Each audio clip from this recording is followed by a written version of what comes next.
What's up, guys? Ito ang bagong Dragon Ball Daima series, at sure akong magugustuhan mo ito. Tara na't magsimula. Kapag nakolekta mo ang lahat ng 7 mahiwagang Dragon Balls at binigkas ang lihim na salita, lilito ang isang dragon na nagngangalang Shenlong, handang tuparin ang anumang hiling mo. Ang ating bayani na si Son Goku ay hindi palaging ang pinakadakilang mandirigma ng mundo. Nagsimula siya bilang isang ligaw na bata na naninirahan sa kabundukan, naghahanap ng Dragon Balls. Sa kanyang paglalakbay, nakahanap siya ng mga kaibigan, nakipaglaban sa mga epikong laban, at tulad ng lahat ng mabubuting bida, lalo siyang lumalakas pagkatapos ng bawat laban. Pero si Goku ay hindi lang basta isang mandirigma, may tinatago siyang lihim. Lumabas na bahagi pala siya ng isang mabagsik na lahi ng mga dayuhan, ang mga Saiyan, na halos hindi tumatanda. Literal na may anti-aging superpower si Goku. Pero ang mapayapang panahon ay hindi nagtatagal, hindi ba? Nang akala ng lahat ay maayos na ang lahat, biglang dumating ang mga Saiyan sa Earth para maghasik ng gulo. At ang malaking revelasyon, isa pala si Goku sa kanila. Mula noon, hinarap niya ang bawat nakakatakot na kontrabida sa kalawakan, nagpakitang gilas ng mga galaw na parang cheat codes. At nang akala ng Earth na ligtas na ito, isang bagong banta ang paparating.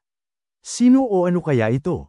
Sa loob ng isang madilim na kastilyong may pula at makabagong ilaw, may dalawang misteryosong figura. Pinapanood nila ang replay ng matinding labanan ni Majin Buu sa Earth. Isa sa kanila ay maliit na lalaki na may hawak na tungkod, habang ang isa naman ay kahawig ng Eastern Kaiosen. Pareho silang gulat nang makita na nagawang kontrolin ni Babidi si King Daver gamit ang mahika. Lumingon ang maliit na lalaki sa isa pa, na ang pangalan ay Dejezo, at nagtanong, hindi ba kapatid mo yan? Napairap si Dejezo, halatang naiinis, at inirereklamo na ang kapatid niya ay gaya pa rin ng dati, palaging mayabang at iniisip na siya ang pinakamahalaga. Habang pinapanood nila, nag-fast forward sila sa video at napunta sa eksena kung saan si Vegeta ay nagkamit ng lakas ng Majin. Napatulala sila sa kapangyarihan ng mga tao mula sa labas ng kanilang mundo. Nag-isip sila kung Majin ang mga ito, pero hindi ito posible dahil bilugan ang kanilang mga tainga. Naiinis ang maliit na lalaki dahil tila bumalik si Buu. Si Dejezo naman ay nagsabi na mukhang nais ni Babidi na pamunuan ang mundo sa labas, pati na rin ang Demon Realm at higit pa. Nagulat sila nang makita kung gaano kadaling natalo si Dabra, na nangangahulugan na ang maliit na lalaki na ngayon ang bagong hari ng Demon Realm. Habang iniisip niya ang bagong titulo, natigil siya sa pagdiriwang nang maalala na baka sila ang susunod na target ni Bob Eddy. Sa pagpapatuloy ng panunood, nagulat sila nang makita si Piccolo, isang Namekian na dumating sa eksena. Nang mukhang natalo na ni Vegeta si Buu sa pamamagitan ng pagsabog, muling nabuo si Buu na parang walang nangyari. Sinundan nila ang video reply at nakita ang Dragon Balls na lumitaw. Hindi ito ang Per-Onga na narinig nila, kundi isang dragon na tinatawag na Shenlong. Madali lang daw kolektahin ang Dragon Balls na ito, at may 3 hiling na kayang ibigay ang dragon. Lalo silang naging interesado. Habang nagpapatuloy, napanganga sila ng patayin ni Buu si Bob Eddy. Sa kabila nito, napanatag sila ng kaunti. Ngunit nakita nila ang isang grupo kasama si Den, na tila nakatakas sa Demon Realm. Nagbago si Buu, at nakita nila sina Gotenks at Gohan na humarap sa bagong anyo ni Majin. Si Goku naman ay ginamit ang Janky Dam laban kay Buu, na sa wakas ay natalo sa maliit nitong anyo. Nawala ang recording at yumuko si Dejezo sa harap ng bagong hari ng Demon Realm, si Haring Goma. Sa gitna nito, dumating ang kapatid ni Dejezo, si Dr. Arinso. Nagulat siya sa presensya ng kanyang kapatid at binati si Goma bilang bagong hari. Ipinahayag niya na mahusay ang takbo ng kanyang pananaliksik at binanggit na pinanood niya ang lahat ng nangyari. Lalo siyang naging interesado sa paglabas ni Dabra sa Earth. Ipinaalala niya kay Goma na ang mga tumalo kay Majin Buu ay maaaring maging banta kung magpasya silang salakayin ang Demon Realm. Si Arinso ay nagkibit balikat at umalis, ngunit iniwan ang babala. Sa kabila ng kanyang pagpapanggap na walang pakialam, nagtanong si Goma kung ligtas na ba sila sa ganitong klaseng mga nilalang. Pinayuhan ni Dejezo si Goma na huwag pakinggan ang mga haka-haka ng kanyang kapatid. Kahit pa dumating ang mga ito sa Demon Realm, hindi sila makakarating sa palasyo. May plano si Goma, gamitin ang Dragon Balls. Nalito si Dejezo dahil 3 makapangyarihang Tamogami ang nagbabantay sa mga ito. Ngunit ipinaliwanag ni Goma na hindi niya tinutukoy ang mga Dragon Balls sa Demon Realm, kundi ang mga maliliit na Dragon Balls doon sa Earth. Tinanong si Goma kung ano ang hihilingin niya, dahil ang kapangyarihan ng mga nilalang na ito ay tila nakabatay sa white magic. Ang isang, itim, na kahilingan tulad ng pag-aalis sa kanila ay malamang na hindi magtagumpay. Ngunit ang plano ni Goma ay gawing bata muli ang mga ito. Biglang lumitaw si Arinso mula sa itaas at pinuri ang plano, sinabing napakatalino nito. Hiniling din niya na gawing bata rin siya. Sa pamamagitan ng pagpapalit ng mga nilalang na ito sa pagiging mga bata, magiging hindi na sila mapanganib.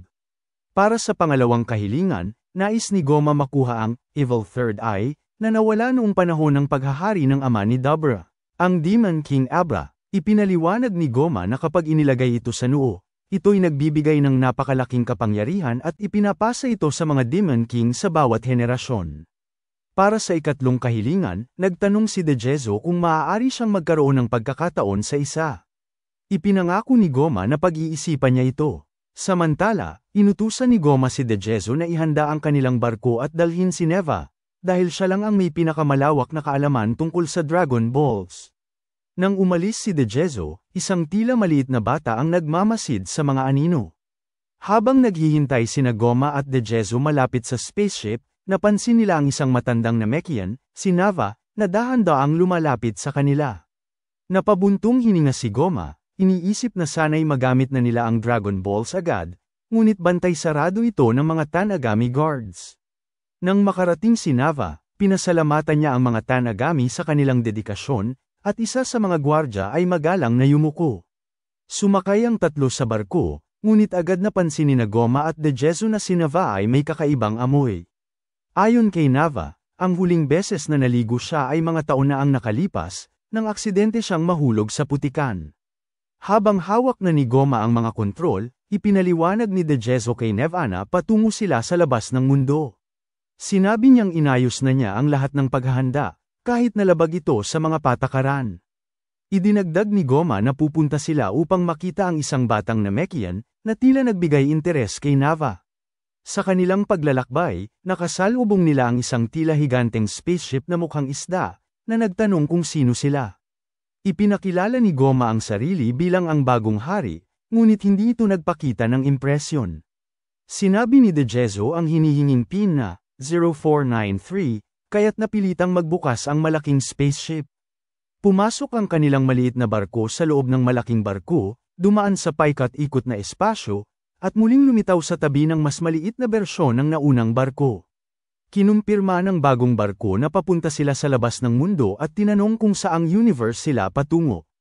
Sinabi ni Dejezo na pupunta sila sa Universe 7. Nang tanungin para sa mas detalyadong sagot, napagdesisyonan nilang pumunta sa Universe 3, na tila pinakamalapit sa Earth. Sinabi ng barko na ang numero na yun ay tila popular kamakailan, dahil naglakbay din si Dr. Arinso doon.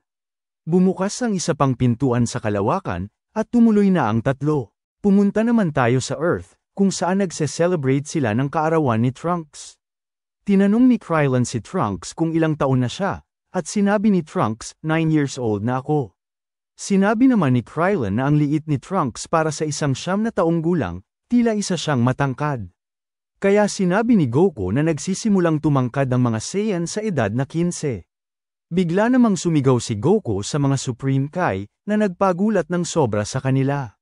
Tinanong ni Goku kung paano sila nakaalis sa pagkaka-fusion nilang dalawa. Sinabi nila na ito ay dahil kay Majin Buu. Nung nag-fusion din sina Goku at Vegeta at kinain sila ni Majin Buu, nang idol sila nito, nagkahiwalay ang Patara Fusion. Sagot naman ni Goku, ganun ba? Halatang ayaw niyong mag-fusion dalawa, ha? Agad namang sumagot ang Supreme Kai at sinabing, paano, masyado na siyang matanda. Maya-maya, napansin nila na wala na naman si Gohan. Sinabi rin ni Goku na napapansin niyang medyo lumalayo na si Gohan dahil sa kanyang pag-aaral. Pagkatapos kumain ni Goku, at dahil marami na siyang lakas, inaya niya si Vegeta para mag-training. Hindi nagdalawang isip si Vegeta at pumayag agad. Naglaban ang dalawa na nagdulot ng pagyanig ng buong lugar. Matindi ang palitan ng kanilang mga atake, tila balak nilang durugin ang isa't isa, at sobrang na-enjoy nila ito. Grabe, sobrang iconic ng dalawa. Ang saya nilang muling makita na naglalaban. Nalipat naman ang kwento pagkatapos masuntok ni Goku si Vegeta ng puro, at napunta tayo kay Dende. Dito rin lumabas ang tatlong figura mula kanina. Tinanong ni Dende kung sino sila, pero agad na nagsalita si Neva at sinabing, totoong Namekian ka. Sobrang tagal ng panahon mula nang makakita ako ng mga kalahi ko. Hindi sumagot si Dende, subalit tinanong niya si Dejezo kung isa siyang Supreme Kai. Sinabi ni Dejezo na hindi siya Supreme Kai at galing sila sa Demon Realm. Pinaliwanag din ni Dejezo na pati sila ay nagmula sa Demon Realm, dahil matulis ang kanilang mga tenga. Agad namang pumapel si Goma at tinanong kung nasaan ang mga Dragon Balls ng mundo nila. Sinabi pa niya na dalhin agad ito sa kanya. Sinagot ni Dende na hindi niya kayang gawin yon. Alam na ni Goma na hindi nila siya matutulungan, kaya isinama niya si Neva. Inutusan niya ito na kunin ang lahat ng Dragon Balls kapalit ng 1,000 taon na dagdag sa kanyang buhay. Tinanong ni Dende kung sino ang matandang yon. Sinabi ni Goma na si Neva ang may gawa ng mga Dragon Balls at siya rin ang lumikha ng mga tamag Amos para protektahan ang mga ito. Kinabahan si Dende na baka masama ang intensyon nila sa mga Dragon Balls. Walang kahirap-hirap na kinolekta ni Neva ang mga Dragon Balls at dinala agad ito sa harapan nila sa isang iglap lang. Ngunit lumalabas na ang mga Dragon Balls ay kagagamit lang, kaya nasa anyo ito ng bato. Pero saglit lang ay naibalik agad ni Neva ang mga Dragon Balls sa orihinal na anyo nito. Kinabahan dito si Dende at sinabing, kahit patayin siya, hindi niya sasabihin ang password sa Dragon Balls. Pero huli na ang lahat, dahil alam na nila kung ano ito. Sinubukan niyang pigilan sila, pero wala siyang nagawa. Sinabi na ni Dejezo ang mahiwagang salita para ma-activate ito. Biglang dumilim ang paligid, at lumabas ang legendary dragon na si Shenron. Nabahala ang lahat dahil alam nilang may nag-summon kay Shenron, at hindi sila makapaniwala dahil sa pagkakaalam nila, bato pa ang mga Dragon Balls. Samantala, ang mga Supreme Kai ay nakaramdam ng kakaibang presensya. Paglabas ni Shenron, agad hiniling ni King Goma na gawing bata ang lahat ng kumalaban kay Majin Buu noon. Dahil dito, muling naging bata sina Goku at Vegeta, at halos lahat ng iba pa ay naging bata rin. Pagkatyupad ni Shenron sa hiling ni King Goma, agad pa sana siyang hihiling ulit, pero hindi na ito tinanggap ni Shenron. Sinabi niya na ang tatlong hiling ay para lamang sa mga regular na Dragon Balls, at sa mga espesyal na Dragon Balls tulad nito, isang beses lang maaaring humiling. Nagalit si King Goma dahil hindi pa niya nahihiling ang Evil Eye, pero sinabi ni Neva na hindi niya na kayang ulit gawin yon. Dahil dito, naisipan nilang kunin si Dende upang tuluyang mawala ng silbi ang mga Dragon Balls dito sa Earth at para hindi sila mabalik sa normal. Bumalik tayo kina Goku, hindi sila makapaniwala dahil tunay ngang naging bata ulit sila. Maski sina Trunks at Goten ay naging baby.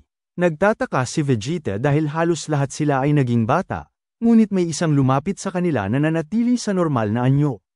Tinanong nila kung sino ito, at nagpakilala siyang si Master Pogi. Lahat sila ay kabang-kaba, pero sina Bulma at Chi-Chi ay tila masaya dahil sobrang kuminis ang kanilang mga mukha. Sinabi ni Krillin na katawan lang nila ang naging bata, pero ang pag-iisip nila ay nanatili sa normal. Sinabi naman ng Supreme Kai kay Goku na may naramdaman silang kakaibang presensya sa templo, kaya agad sinubukan ni Goku na pumunta doon. Ngunit hindi niya magawa dahil nanibago siya sa kanyang batang katawan. Lumapit si Master Roshi para sabihin ito sa kanya, ngunit nag-anyong bata rin ito. Tinanong siya ni Goku, "Tandang Roshi, ikaw ba yan?" Sagot naman ni Roshi, "Huwag mo akong tawaging tanda dahil bata na ako, at mas maliksi na ngayon. Kaya ang itawag mo sa akin ay Kuya Roshi." Maya-maya, dinala si Goku ng Supreme Kai sa templo upang tingnan ang kalagayan doon. Pagdating nila, tinanong ni Goku kung nasaan si Dende. Sinabi ni Popo na may mga masasamang loob na kumuha sa kanya. Sinabi rin niya na galing ang mga ito sa Demon Realm. Agad na kinabahan ng Supreme Kai, lalo na nang sabihin ni Popo na kamukha ng Supreme Kai ang kumuha kay Dende at ang pangalan nito ay Dejezo. Tinanong ni Goku kung kilala nila ito, kaya sinabi ng Supreme Kai na nakababatang kapatid niya si Dejezo. Sinabi rin ni Popo na kasama rin ang Namekian na nagngangalang Neva, at nagpaalarma ito kay Piccolo dahil alam niya na si Neva ang gumawa ng mga Dragon Balls. Kaya agad na sinabi ni Goku na puntahan nila ito para mailigtas si Dende. Pero sinabi ng Supreme Kai na hindi nila kayang mag-teleport sa Demon Realm. Gayunpaman, sinabi rin niya na meron silang magagamit para makarating doon. Kaya inutusan niya agad si Kibito na pumunta sa Supreme Kai World para kunin ang spaceship. Pagkakuha ng spaceship, hindi sila sigurado kung gumagana pa ito dahil sobrang tagal na ng panahon na hindi ito nagagamit. Sa kasamaang palad, sira na ito. Pero sinabi ni Goku na kayang-kaya itong ayusin ni Bulma. Agad niyang sinubukang lumipad para puntahan si Bulma, pero nagpalutang-lutang lang siya kung saan-saan. Sinubukan din ni Piccolo, pero maski siya ay hindi na rin sanay lumipad. Dahil dito, tin-teleport na lang ulit ng Supreme Kai si Bulma kasama si Vegeta. Agad namang tinignan ni Bulma ang spaceship para makita ang sira. Sinabi ni Bulma na kaya niya itong ayusin, pero aabutin siya ng 10 araw. Lumipas ang 2 araw, at ginagawa pa rin ni Bulma ang pagkumpuni habang si Goku ay unti-unti nang nagkakasanay ulit sa maliit niyang katawan. Napapansin niya na kahit nasasanay na siya sa paglipad, ang kanyang sense of distance ay nagkaletse-letse. Kahit anong atake niya, hindi tumatama dahil umikli ang kanyang naabot. Habang nag-e-ensayo si Goku para masanay muli sa kanyang katawan, sila Vegeta naman ay nag-uusap at nagpaplano tungkol sa Demon Realm. Tinanong ni Vegeta kung lahat ng taga-Demon Realm ay matutulis ang tenga. Sinabi ng Supreme Kai na hindi lahat, pero halos karamihan ay ganoon. Maya-maya, agad na lumabas si Bula at inutusan si Kibito na kunin ang in-order niyang pagkain. Tila ginawa niya itong transportation vehicle, pero wala namang nagawa si Kibito kaya pumayag na lang siya. Lumipat naman tayo kay Goku, na nagpunta pala kay Master Karen. Ang dahilan pala nito ay para kunin ulit ang kanyang iconic na baston. Pero sinabi ni Master Karen na hindi niya ito nakita doon. Kaya tinanong ni Goku kung nasaan ito, at sinabi ni Master Karen na itinabi niya ito kay Master Roshi. Agad na nagpunta si Goku kay Master Roshi para kunin ito. Pagdating niya, nakita niya si Master Roshi na sobrang feel ang kanyang pagbata. Maya-maya, tinanong ni Goku si Master Roshi kung nasaan ang kanyang Nayoibo, o sa Tagalog, ang kanyang baston. Sinabi ni Master Roshi na nakalimutan na niya kung saan niya ito nailagay. Pero ang totoo, ginawa lang niya itong sampayan ng damit. Kinagabihan, dumating si Goku at pinagyayabang niya ang kanyang baston. Pagkalipas ng ilang taon, gagamitin na niya ito ulit. Agad naman naalala ito ni Bulma at tinanong kung saan niya ito nakita. Sinabi ni Goku na ginamit ito ng kanyang master bilang sampayan. Habang kumakain sila, sinuggest ni Bulma na dalhin ni Kibito ang spaceship sa Capsule Corporation. Agad naman sumagot si Kibito, "Wow naman, ano akala mo sa akin, isang delivery boy?" Naantala ang pag-uusap nila nang may nakita silang kumikinang sa langit na tila papalapit sa kanila. Pagbaba ng spaceship, nakilala ito ni Popo at sinabi niyang ito ang sinakyan ng mga kumuha kay Dende, pero tila iba ang kulay nito. Nang lumabas ang sakay nito, hindi pala ito ang kalaban na kumuha kay Dende. Kaya tinanong ni Goku kung sino siya. Nagpakilala ang lalaki bilang si Gloryu. Nakilala ni Supreme Kai si Gloryu at agad siyang tinanong kung galing siya sa Demon Realm. Sinabi ni Gloryu na oo, at sabay sabi kay Goku na may kahilingan siya. Inalok niya si Goku na sumama sa kanya sa Demon Realm para talunin si King Goma. Ikinagulat ito ng lahat, at dito nila nalaman na ang sinasabi ni Popo kanina ay si King Goma. Agad na sinabi ng Supreme Kai na hindi dapat nila ito maliitin dahil isa itong Majin na sobrang lakas at napakadaya. Dahil dito, lalo pang ginanahan si Goku. Hindi na siya nagdalawang isip at kaagad na pumayag sa alok ni Gloryu. Bago sila magpatuloy, tinanong ng Supreme Kai kung paano nakilala ni Gloryu si Goku. Ipinaliwanag ni Gloryu na nakita niya ito sa magic monitor ni King Goma habang kalaban si Majin Buu. Dagdag pa niya, inutusan siya ng Demon King of the Third World para isama si Goku. Tinanong naman ng Supreme Kai kung nagsisilbi siya sa hari ng Third Demon World, pero sinabi ni Gloryu na hindi.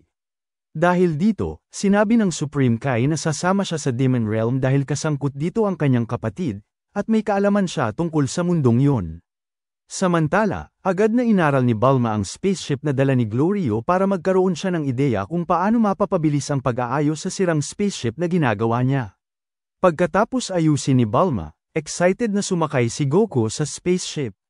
Subalit, lumalabas na gusto rin sanang sumama ni Vegeta. Ngunit dahil ang spaceship ni Glorio ay pang 3 tao lang, napilitan si Vegeta na maghintay na maayos ang kanilang sariling spaceship. Umalis na sila Goku at nagpatungo na sa Demon Realm. Habang naglalakbay, tinanong ni Supreme Kai kung papunta sila kay Warp Sama. Sumagot si Glorio ng oo. Hindi alam ni Goku kung ano ang sinasabi nila, kaya ipinaliwanag ni Supreme Kai na si Warp Sama ang transit point sa pagitan ng Demon Realm at Outside World. Kailangan nilang dumaan doon upang makarating sa Demon Realm. Maya-maya, tinanong muli ni Supreme Kai si Glorio tungkol sa pagsama ni Goku. Sinabi ni Glorio na inutusan siya ng Demon King of the Third World na isama si Goku para talunin si King Goma. Si Goku naman ay sobrang curious kung gaano kalakas si King Goma, kaya't sinabi ni Glorio na maliit lang ito pero sobrang crafty at may napakalakas na magic powers. Ngunit kahit ganun, kampante si Glorio dahil alam niyang kayang talunin ni Goku si King Goma, dahil tinalo rin niya si Majin Buu. Pero tila si Supreme Kai ay may bumabagabag sa kanyang isipan at parang nag-aalala. Maya-maya, nakarating na sila kay Warp Sama. Tuwang-tuwa si Goku sa nakita niya dahil parang isang higanteng goldfish ito. Pero as always, niloko ni Goku si Warp Sama at sinabing mukha itong goldfish, na nagdulot ng pagkainis ni Warp Sama. Agad pinatigil ni Supreme Kai si Goku at sinabi sa kanya na hindi nila dapat isipin si Warp Sama ng ganun, dahil baka hindi sila payagan na dumaan. Mahirap makipagbiruan sa mga ganitong klase ng nilalang. Imbis na tumahimik, pinagtripan pa ni Goku si Warp Sama at sinabing, hindi lang ikaw mukha ng goldfish, mukha ka pa ring tuko, dahil ang laki ng mata mo. Dahil dito, nainis si Warp Sama ng todo. Ipinaliwanag ni Glorio na siya ang dumaan dito kanina. Pero tinanong ni Warp Sama kung bakit may kasama siyang dalawa. Sinabi ni Glorio na taga Demon Realm ang dalawa at kaya't tinanong ni Warp Sama na ipakita nila ang kanilang mga tenga.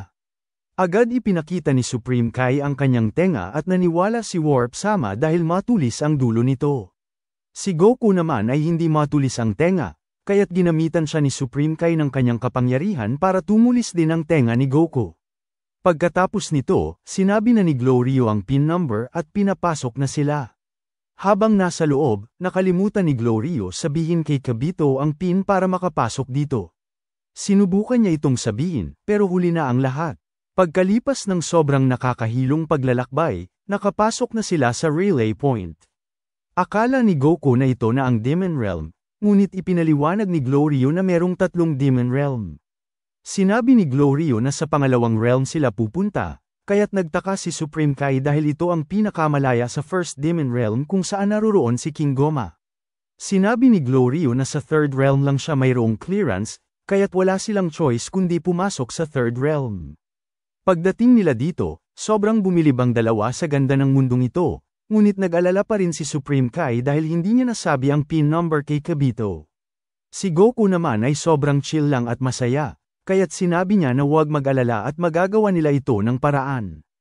Habang naglalakbay sila sa Third Realm, nakita nila Goku ang tunnel hole papunta sa Second at First Demon Realm. Sinabi ni Supreme Kai na hindi na nila pwedeng daanan ito dahil may mga barrier na nakalagay dito, at kailangan nilang gumamit ng Warp Sama. Ipinaliwanag ni Glorio na ang pwede lang gumamit ng Warp Sama ay ang mga nasa First Realm, dahil nagtatrabaho siya sa First Realm. Nadaanan din nila dito ang estatwa ni King Dabra. Sobrang nagandahan si Goku sa lugar at sinabing parang Earth din ito. Inakala niya na sobrang creepy dito dahil ang tawag sa lugar ay Demon Realm. Kaya't sinabi ni Goku na ibaba sila dahil gusto niyang malanghap ang hangin sa mundong ito. Pero pagbaba nila, nahirapan si Goku huminga at mabaho ang amoy. Napansin din niya na napakahirap gumalaw dito. Habang naglalakbay si Goku, tila may mga halimaw na nakamasid sa kanya. Sinubukan siyang atakihin ng isa, pero bago pa nila magawa ito, naramdaman agad ni Goku at madali niyang naiwasan. Nagtaka si Goku kung bakit napakabagal ng mga galaw ng mga halimaw. Pinaliwanag ni Glorio na dahil ito sa heavy gas sa paligid, kaya't mahirap gumalaw. Ngunit sanay na si Glorio dito, kaya't saglit lang niyang pinatalsik ang mga halimaw.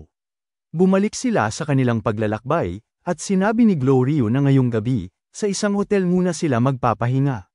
Kinabukasan, dadalhin sila kay King Caden, ang hari na nag-utos kay Glorio na isama si Goku. Pagkalipas ng ilang oras na biyahe, nakarating na sila sa isang maliit na bayan. Habang naglalakad, tila masama ang tingin ng mga tao kay Goko dahil siya lang ang kakaiba ang itsura. Pumasok sila sa hotel kung saan sila tutuloy, pero abnoy ang may-ari nito dahil sobrang laki ng singil nila at sinabi pang kung ayaw nila dito, wala silang ibang tutulugan. Kaya't napilitan si Glorio gumamit ng dahas para takutin ang Tokmol na scammer na ito. Nakapag-check-in na sila at naisip ni Goko na kumain muna dahil nagugutom siya. Pagpasok nila sa isang kanto, nag-iba ang aura ng lugar at tumahimik ang lahat habang nakatitig sila sa kanila. Habang payapang kumakain, nilapitan si Goko ng isang halimaw at sinabi, "Hoy, bata, iba ang tenga mo. Hindi ka taga dito sa Demon Realm, ha?" Sumagot si Glorio, "Kumakain kami, lumayas kayo sa harap namin." Dahil dito, lumapit pa ang isang Tokmol at kung ano-ano ang pinagsasabi sa kanila. Hindi nagtagal, pinalibutan na sila, pero walang pakialam si Goko kaya inatake nila siya. Dahil dito, napilitan si Glorio na lumaban at madali niyang pinatumba ang mga ito. Pero ang isa ay hindi pa rin tumigil at inakalang mahinang bata lang si Goko kaya inatake niya ito. Dito nagkamali siya, halos pinaglaruan lang siya ni Goko. Nainis ang isa nilang kasama at inatake din si Goko, pero halos wala silang may tamang atake kay batang Goko. Nagtulungan silang lahat para itumba si Goko, pero pareho pa rin ang resulta. Halos pinaglaruan lang sila ni Goko at hindi nila siya matamaan. Isang iglap, pinatumba ni Goko lahat ng kalaban ng walang kahirap-hirap, kahit hindi pa sanay si Goko sa bago niyang katawan. Pagkatapos nito, mahimbing na natulog si Goko at si Supreme Kai. Kinaumagahan, sinundo na ulit sila ni Glorio para pumunta kay King Kaidan, ang hari ng Third Demon Realm. Pero pagdating nila sa spaceship, nagulat silang lahat dahil wala na ito. Kaya't napilitan ang tatlo na maglakad. Sinabi ni Goko, "Bakit hindi na lang tayo lumipad?" Pero sinabi ni Glorio na mas mahihirapan sila dahil malayo yon, at mas mahirap gumalaw sa taas dahil mas mabigat ang hangin. Sinubukan ito ni Goko at tama nga, mas mahirap lumipad. Kaya't nagpatuloy na lang sila sa paglalakad. Pagdating nila sa dulo, kailangan na nilang lumipad para makapunta sa kabilang banda. Habang lumilipad sila, isang halimaw ang lumabas at muntik ng madali si Goko, pero sa kabutihang palad, nakaiwas siya. Sinabi ni Supreme Kai na hindi ganun kalinis ang galaw ni Goko. Kaya't ipinaliwanag ni Goko na hindi pa siya sanay sa batang katawan niya. Bago pa makagawa ng pinsala ang halimaw, agad na itong sinugod ni Glorio at binigyan ng dalawang matinding atake. Dahil dito, bumilib si Goko at sinabing magaling si Glorio at baka mas malakas pa siya kay Supreme Kai. Nagpatuloy sila sa paglalakad, pero kumakalabit na naman ang tiyan ni Goko. Sinabi ni Glorio na sa susunod na bayan pa sila makakain. Habang naglalakad, sinabi ni Goko na may nagtatago sa malaking bato. Maya-maya, may lumabas na isang higanteng goblin at agad silang inatake.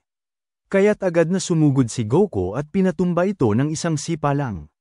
Tinanong ni Glorio kung paano nakita ni Goko ang goblin, kahit sino sa kanila ay hindi na maalayan ito.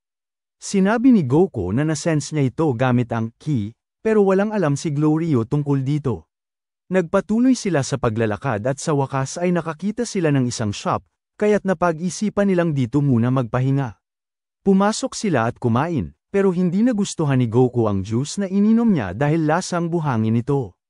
Pagkatapos nilang kumain, naisipan ni Glorio na magtanong kung meron silang spaceship. Sinabi nila na wala, pero mayroon silang Sky Seed na aabot ng 120 kilometers. Pumayag si Glorio, pero bago sila umalis, nagpabili si Goko ng mga Medibugs. Paglabas nila, sinundan nila ang lalaki papunta sa Sky Seed. Pagdating nila, nakita nila ang babae kanina na may hinihila, at para itong isang kariton. Sinet up nila ang Sky Seed at agad pinasakay si Goko. Nagtataka si Goko kung paano aandar ang kahoy na yon. Pero maya-maya lang, pinalipad sila nito na parang isang rocket. Masayang-masaya si Goko dahil astig ito, pero sinabi ni Glorio na wala silang kontrol dito at kailangan nilang tumalon bago ito mag-crash. Pagkatapos nilang sumakay, nagpatuloy na naman sila sa paglalakbay.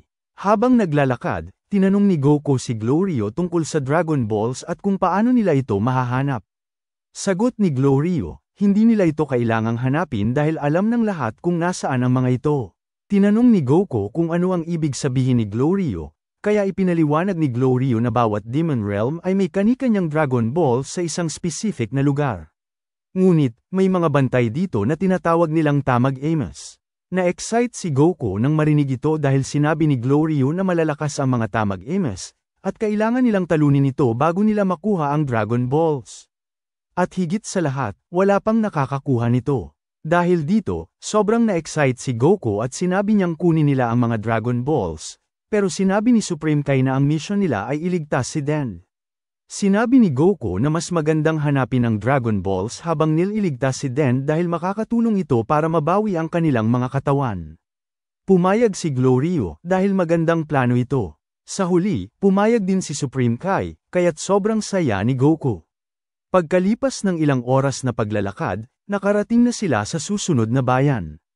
Agad uminom si Goku mula sa isang fountain, at kinabahan ang mga kasama niya dahil baka may lason ito. Ngunit mukhang walang epekto ito kay Goku, kaya't nagpatuloy sila sa paglakad. Pagpasok nila sa bayan, nakita nila ang mga tao na nakapila. Agad silang nagtago nang makita nilang naroroon ang Demon King Police Military. Sinabi nila sa mga tao na simula ngayon, si King Goma na ang hari, at kailangan nilang mag-alay ng 3 gold coin. Ang mga hindi makakapagbayad ng kahit isang coin ay magdurusa ng 9 na taon. Sinubukang tumakas ng isa sa mamamayan, ngunit wala silang takas dahil may collar sa kanilang leeg.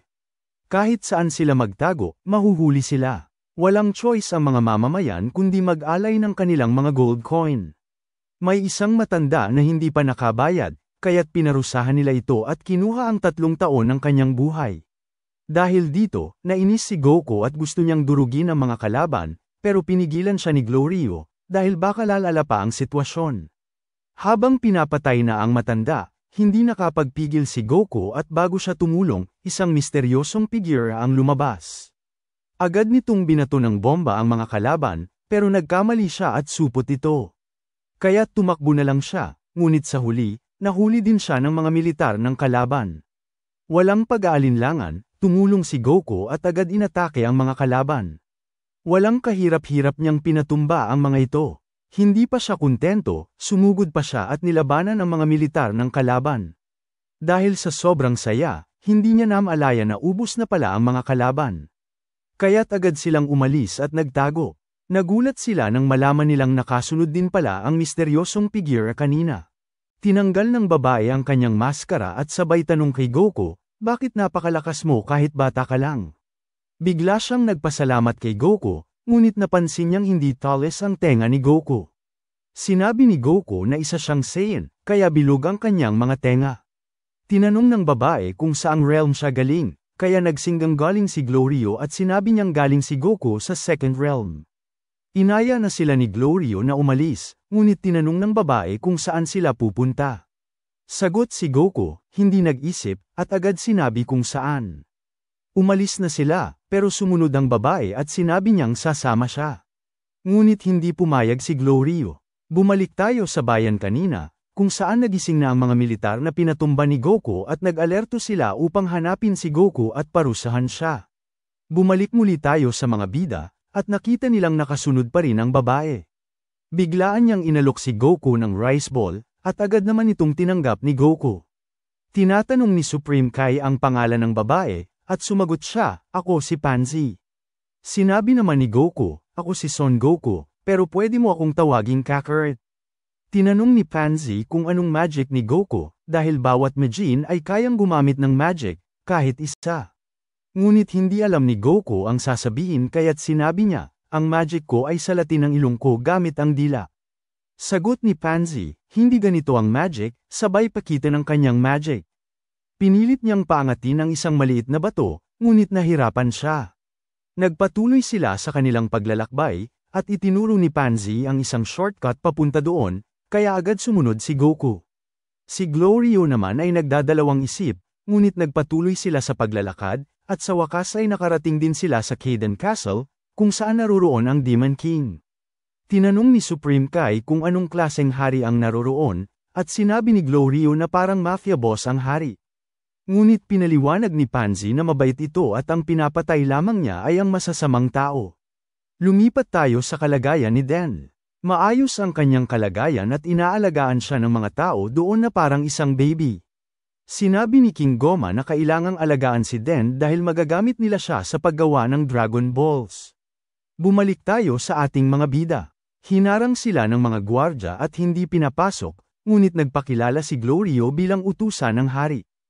Hindi nagtagal, nakilala rin siya ng mga gwardya, pero ayaw pa rin nilang papasukin si Goku.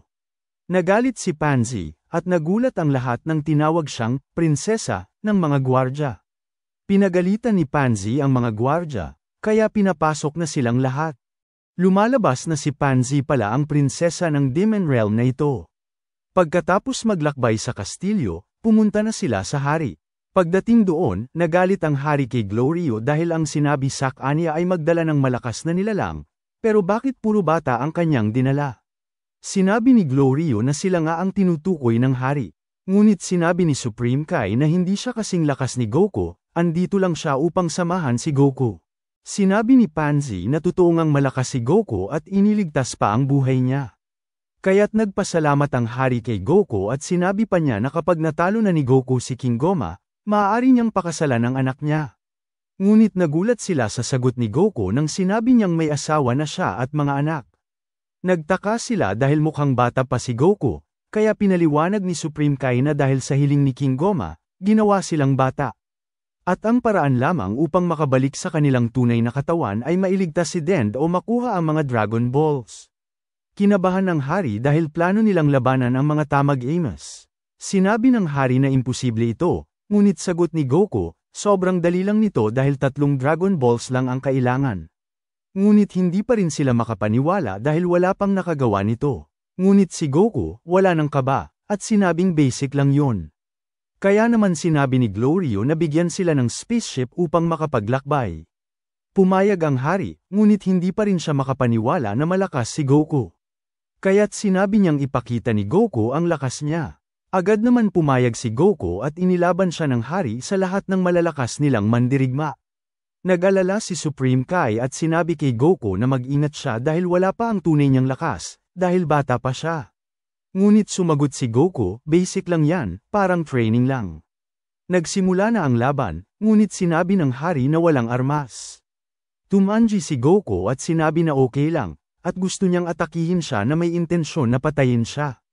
Sumugod ang mga kalaban, ngunit bumilib ang lahat dahil walang kahirap-hirap na pinapatumba ni Goku ang lahat, at wala man lang tumatamang atake sa kanya. Tila pinaglaruan lang niya ang pinakamalalakas na mandirigma sa Demon Realm. At sa isang iglap, ubos na ang lahat ng kalaban. Dahil dito, hindi na nagdalawang isip ang hari at binigyan sila ng pinakamagandang spaceship, mga pagkain, at inumin. Pagkatapos nito, binanggit ni Supreme Kai sa hari na papunta din dito ang mga kaibigan nila, ngunit wala silang pin number kay Warp Sama. Tinanong niya kung ano ang maaari nilang gawin upang makapasok dito. Inutusan ng hari ang isa sa kanyang alaga na sunduin ang mga kasamahan ni Goku sa Planet Earth, Universe 7. Pagkatapos nito, nagulat ang hari dahil sasama ang kanyang anak. Binawalan niya ito, ngunit tumanji si Pansy at sinabing gusto niyang makita mabugbog si King Goma, at higit sa lahat, magaling siya sa mga spaceship. Hindi na nakatanggi ang hari, ngunit pinangako ni Goku na poprotektahan niya si Pansy anuman ang mangyari. Kaya naman pumayag agad ang hari. Bago sila umalis, kinausap ni Supreme Kai si Goku at sinabing may hinala siya kay Glorio at baka may tinatago siya. Wala raw kasi sa plano ng hari kung sino sila at bakit sila naging bata, ngunit ipinasang walang bahala lang ito ni Goku at sinabing ayos lang yun. Umalis na sila upang maglakbay at maghanap ng mga Dragon Balls. Tinatanong ni Goku kung gaano kalayo ito, at sinabi naman ni Glorio na aabutin sila ng 4 na araw. Sumagot si Goku at sinabing napakatagal nun at nakakainip. Pero ipinaliwanag ni Pansy na ang pinakamaluwang na realm ay ang Third Realm. Bago pa sila makalayo, biglang sumabog ang kanilang sinasakyan na spaceship at bumagsak sila sa lupa. Pagbagsak ng kanilang sinasakyang spaceship, nalaman ni Pansy na isa itong error dahil sobrang dami ng laman ng kanilang kargo. Kaya't tinanong ni Supreme Kai kung ano ang dala nila at bakit napakarami nito. Sinagot naman ni Pansy na dinamihan niya ito in case of emergency, at puro ito repair equipment, medical supplies, at mga walang kwentang bagay na hindi naman nila kailangan. Inamin din ni Pansy na masyado nga siyang maraming nilagay, at nagdulot ito ng aberya. Sa huli, nagdesisyon silang iwan ang kalahati ng dala nila, at inayos na rin ni Pansy ang sasakyan nila para makapagpatuloy na sila sa paglalakbay. Pero maya-maya, sinira ni Goku ang kanilang payapang paggawa ng spaceship dahil sinabi niyang natatae siya.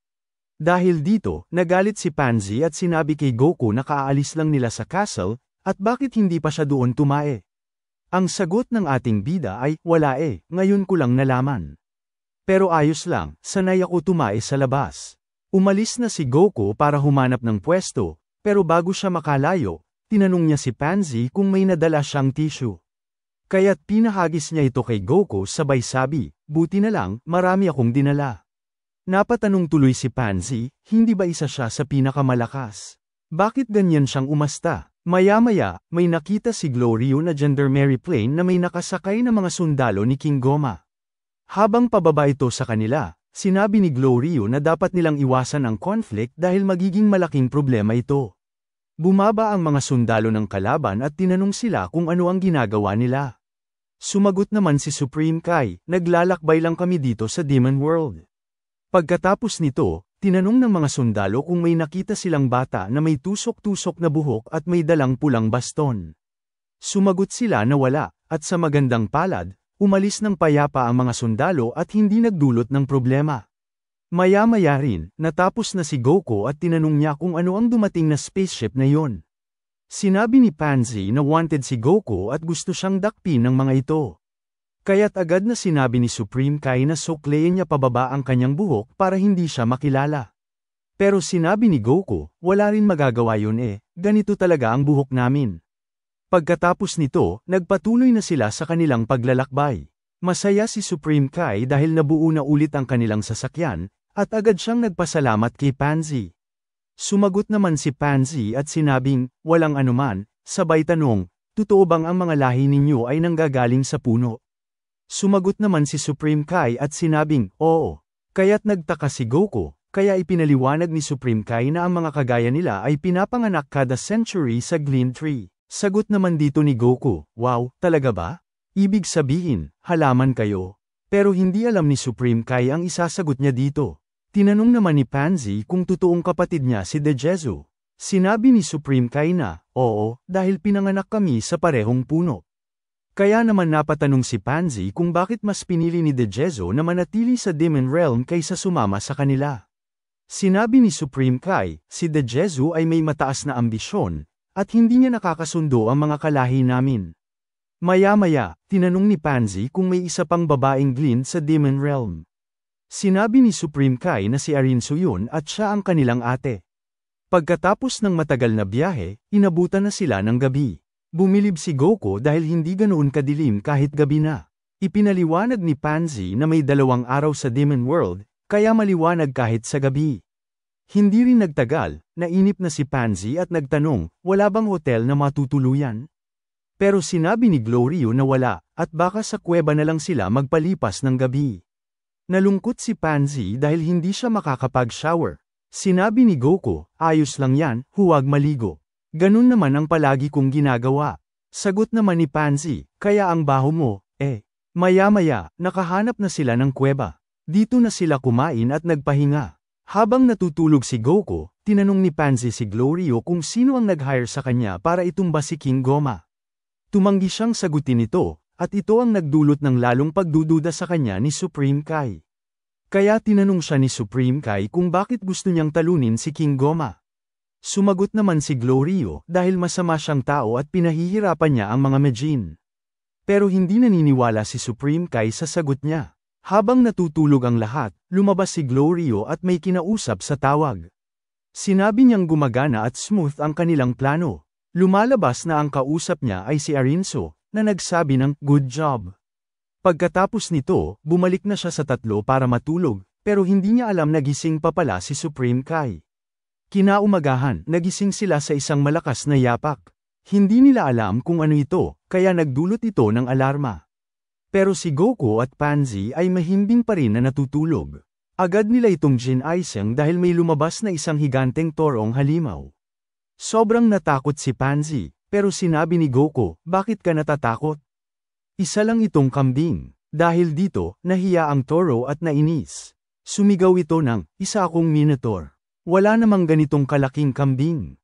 Tanga ka ba? Wow, astig ng pangalan mo, sagot ni Goku, na nagpakilig naman sa toro.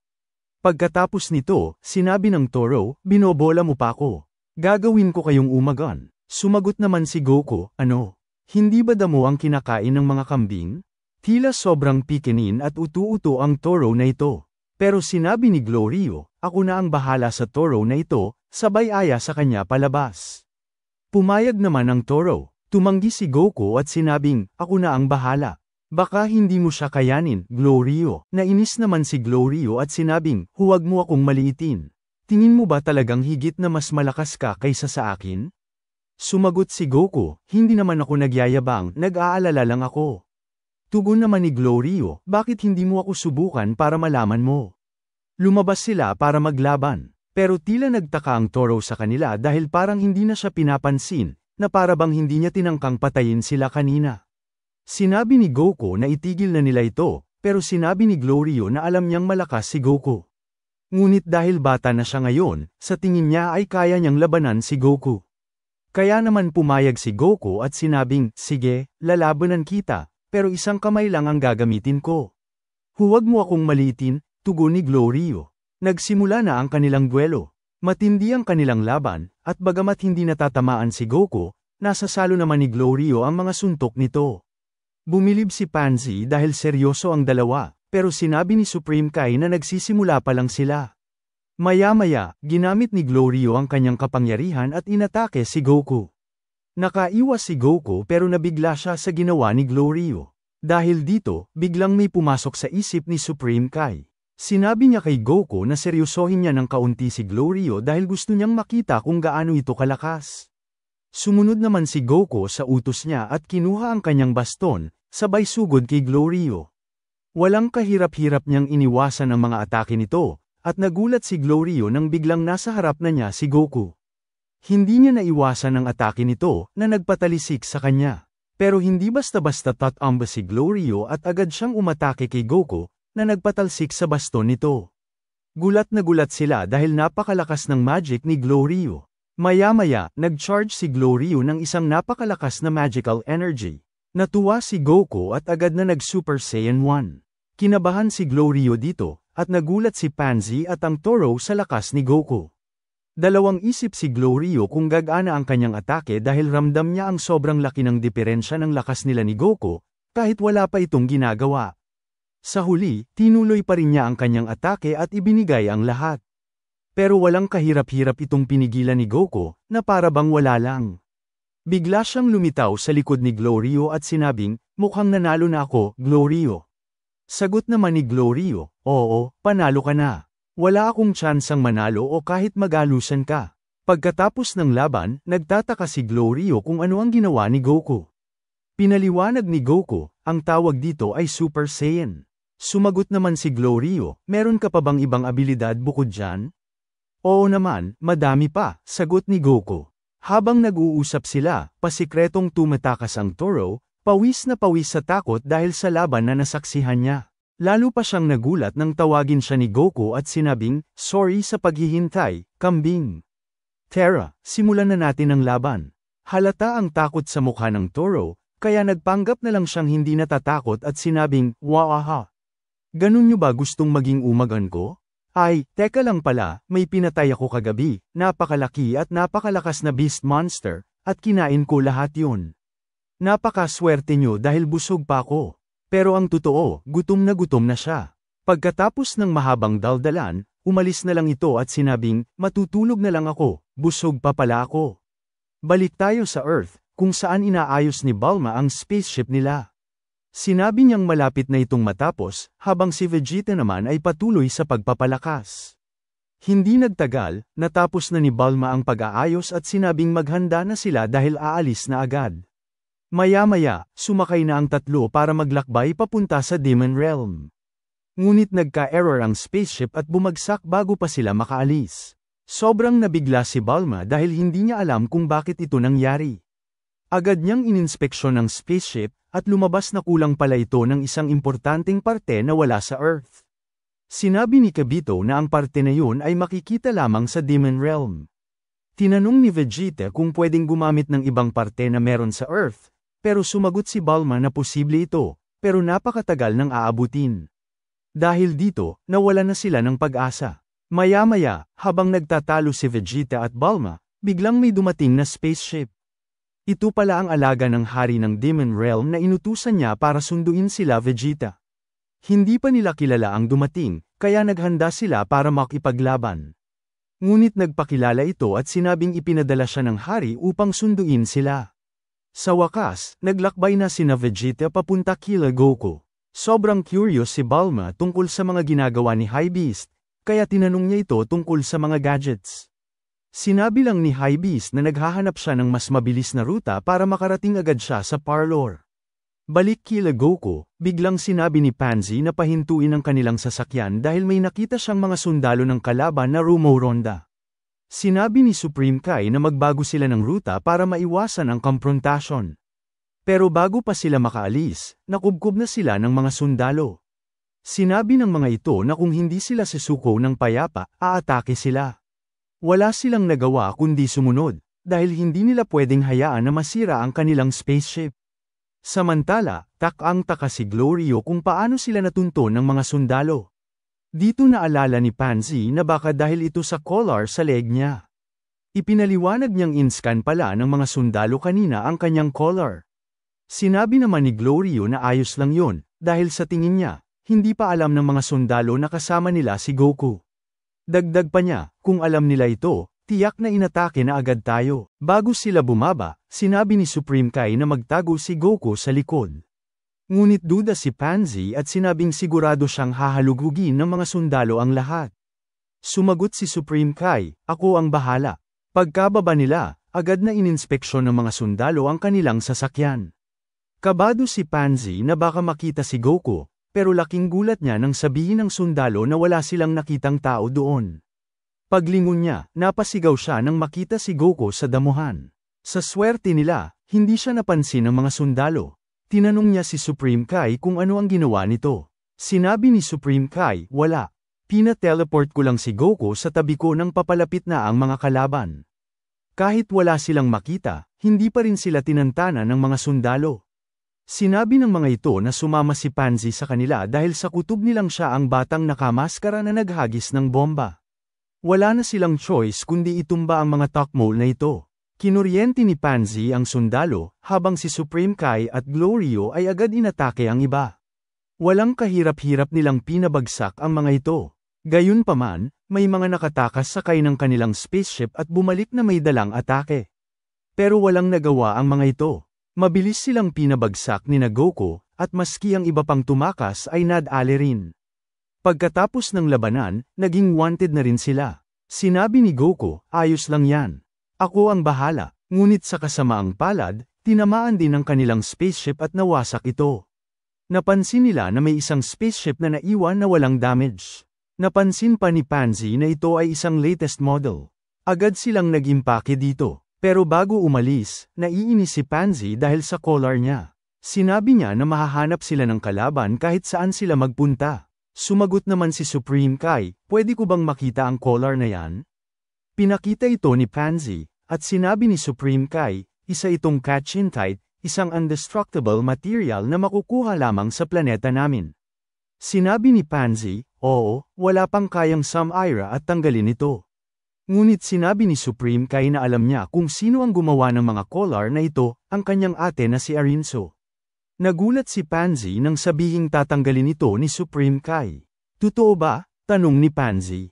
Oo, sagot ni Supreme Kai. Isa rin akong Glin tulad ng ate ko. Walang kahirap-hirap na tinanggal ni Supreme Kai ang collar at dinurog ito. Dahil dito, napakasaya ni Pansy.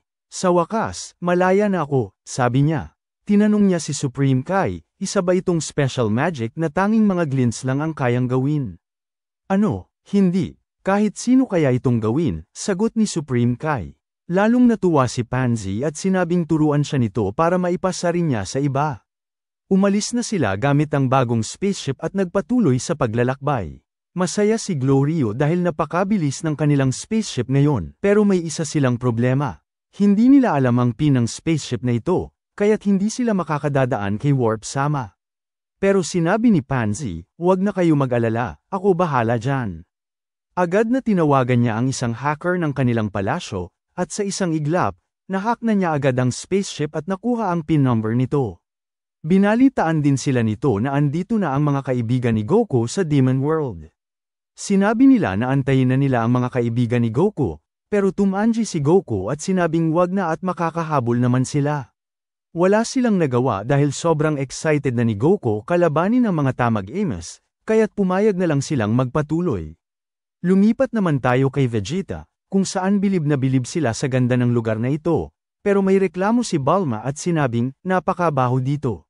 Sa kanilang banda, kausap ni Hybeast ang hari at nagrereklamo siya dahil ang alam niya dito lang niya dadalhin ang mga kaibigan ni Goku, hindi sundan sila papunta sa Dragon Balls.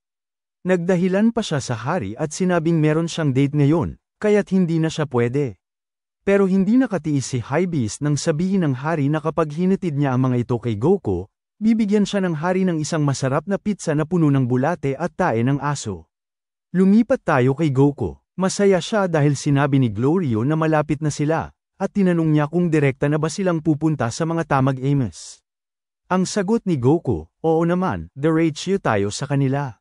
Bumaba na sila at naglakad papunta sa Tamag-Amos, at bumilib si Goku dahil sobrang laki ng Dragon Ball sa dibdib nito. Sinabi ni Goku, mukhang malakas nga ito, at ang sagot naman ni Pansy ay, syempre, at wala pang kahit na sinong lumaban dyan at nanalo. Tinanong nila kung tutuloy ba si Goku kung labanan nito, pero sinabi ni Goku na kakain muna siya at tatay. Kaya't agad silang nagpunta sa isang restaurant at kumain. Tinanong si Supreme Kai kung sino huling lumaban sa Tamagami, at sinabi ng waiter na 20 years ago, merong isang malakas na nilalang na lumaban dito, pero wala pang isang segundo, lusak na siya. Tinanong naman ni Goku kung paano magsimula ng laban sa Tamagami, pero akala niya nagbibiro lang si Goku at sinabing, ang mga bata talaga, walang kaalam-alam kung gaano kalakas ang mga Tamagami. Sabay tanong ni Goku kung saan ang banyo, at agad na nagpunta doon para tumae. Sinabi ni Goku, tara na at magsimula, pero agad sinubukan patigilin si Goku at sinabing wag na lang kaya labanan ni Goku ang Tamagami dahil maski si King Dabra ay hindi kayang talunin ito. Pero walang pake dito si Goku at nagpatuloy. Sinabi niyang, dun lang sila sa likod, at agad lumapit sa Tamagami at tinawag ito. Pero nagulat si Goku nung agad sumigaw ito ng, bakit, na halos mabinge silang lahat, at yumanig ang paligid. Agad naghanda ang dalawa sa laban. Agad siyang inatake ng Tamagami, pero naiiwasan lahat ito ni Goku. Umatake din si Goku gamit ang kanyang baston, pero wala itong nagawa, at siya pa ang napaatras. Napakatindi ng bigayan ng kanilang mga atake, at halos match lang sila. Dahil sa matinding laban na ito, halos dinumog ito ng mga tao para manood. Bumilib si Pansy kay Goku, at sinabi rin ni Supreme Kai na isang henyo si Goku pagdating sa pakikipaglaban. Habang si Glorio naman ay natulala lang sa nakikita niya. Patuloy pa ang laban ng dalawa. Naiipit si Goku ng napakalakas na martilyo ng Tamagami.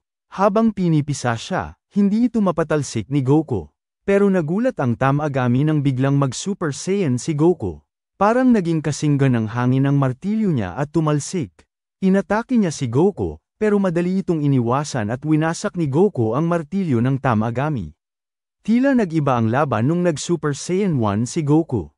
Nagulat si Pansy nang itabi ni Goku ang baston niya at lumaban ito gamit ang hand-to-hand combat.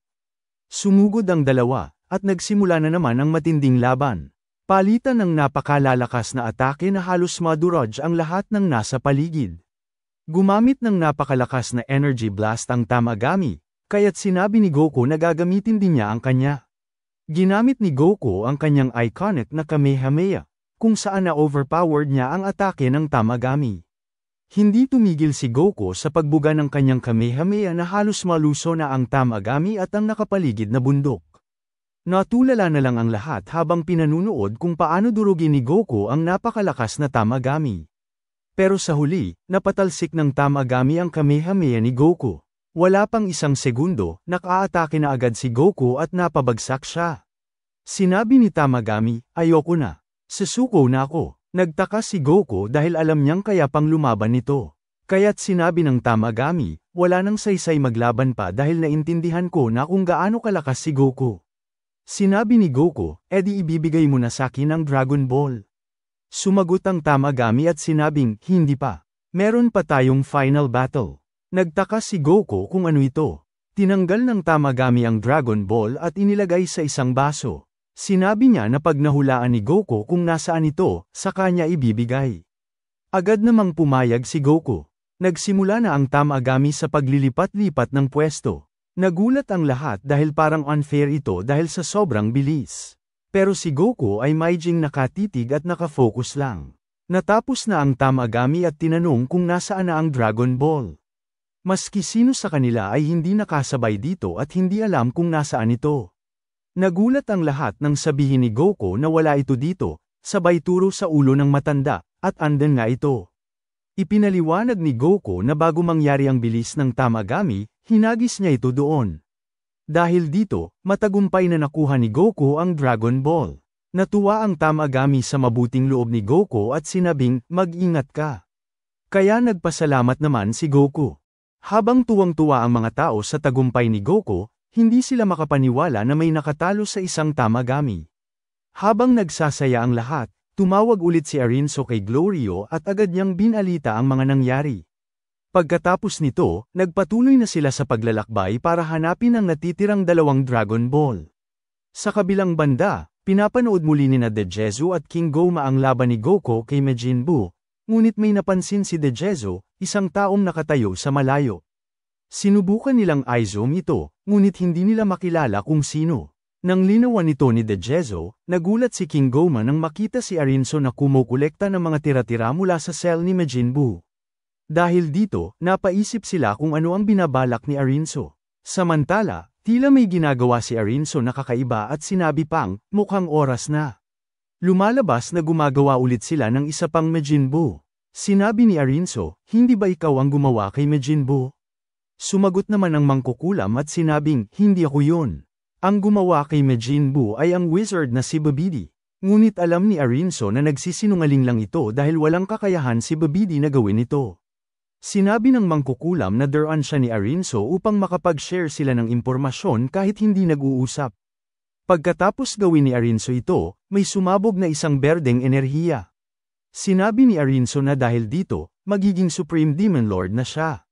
Ngunit binalaan siya ng mangkukulam na kahit mukhang mahina si King Goma, malakas pa rin ito. Ang sagot ni Arinso ay, pag may maling mangyari, gagamitin ko lang ang Dragon Balls.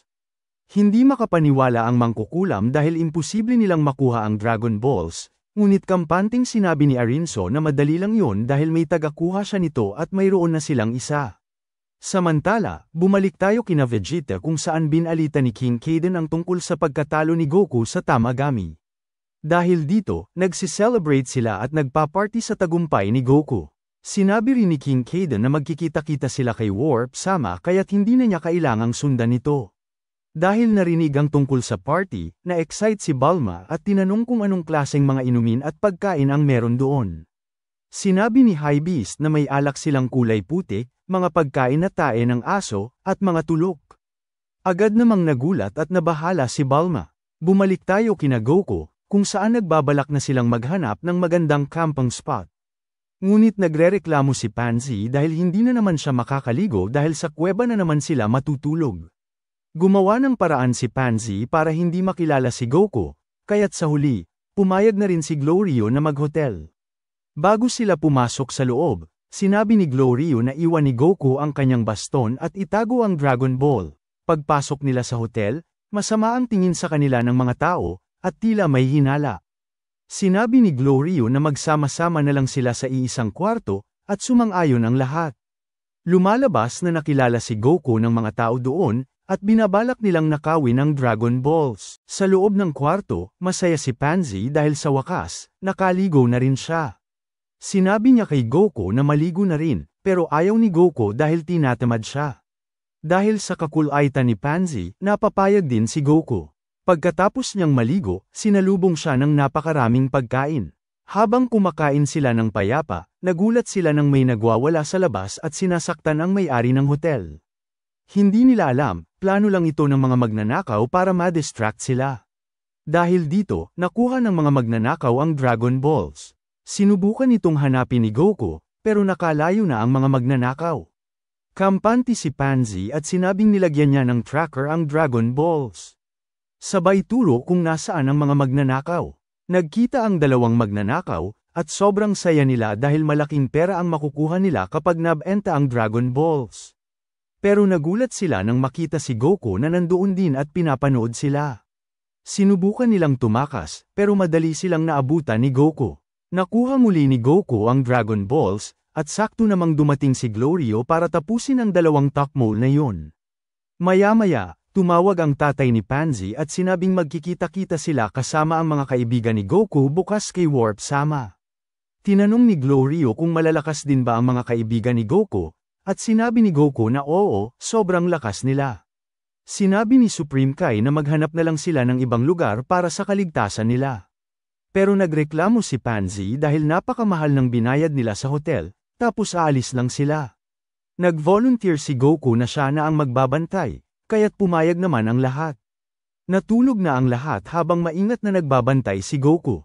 Ngunit hindi nagtagal, inantok na rin siya, halos kusa ng pamipikit ang kanyang mga mata. Kinaumagahan, tameme ang mga kasama niya dahil ang magbabantay sa kanila ay mas mahimbing pa ang tulog. Ginaisang nila si Goku, at nagpatuloy sila sa paglalakbay. Tinanong ni Goku kung gaano katagal bago sila makarating kay Warp Sama, at sinabi ni Glorio na ngayong araw lang dahil mabilis ang sasakyan na gamit nila. Lumipat tayo kina Bulma, kung saan pareho ang nangyari sa kanila, nanakaw din ang kanilang spaceship. Sinabi ni High Beast na kagagawan yun ng mga lalaking binugbog nila kagabi. Balikan natin ang pangyayari kung saan nabangga ni Vegeta ang isang lasing na lalaki. Agad siyang sinuntok nito, pero walang kahirap-hirap lang niyang sinalo ang suntok sa baybawi ng suntok, na nagpabagsak sa tulok. Umatake pa ang mga kagrupo ng lasing, pero wala rin silang kawala at walang awa silang pinatumba ni Vegeta.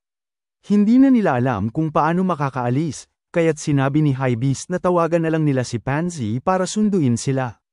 Lumipat tayo kina King Goma, kung saan binalita sa kanya ni Dejezo na pumunta sa Demon Realm ang mga taong ginawa niyang bata. Sobrang kinabahan si King Goma, lalo na nang sabihin ni Dejezo na balak kunin ng kalaban ang Dragon Balls. Natawa si King Goma sa narinig at sinabing imposible ang binabalak nila. Ngunit halos mabaliw siya nang sabihin ni Dejezo na nakuha na ng kalaban ang ikatlong Dragon Ball. Nagalit si King Goma dahil sa kapabayaan at kawalan ng aksyon ni Dejezo. Samantala, inip na sila Vegeta sa kakaante kina Goku. Ilang minuto pa, dumating na rin sila. Agad na sinabi ni Vegeta kay Goku na kunin na nila ang iba pang Dragon Balls dahil naiinis na siya sa mundong yun, dahil napakahihina ng mga tao. Pero sinabi ni Glorio na hindi sila pwedeng umalis agad dahil hindi nakakayanin ng spaceship. Sinabi naman ni Pansy na magpapadala ang tatay niya ng bagong spaceship para sa kanila, pero kailangan nilang maghintay. Dahil dito, nainis si Vegeta, lalo na't may iwan na naman siya at may boring habang si Goku ay nag-iipon ng Dragon Balls at nakikipaglaban sa mga malalakas na nilalang.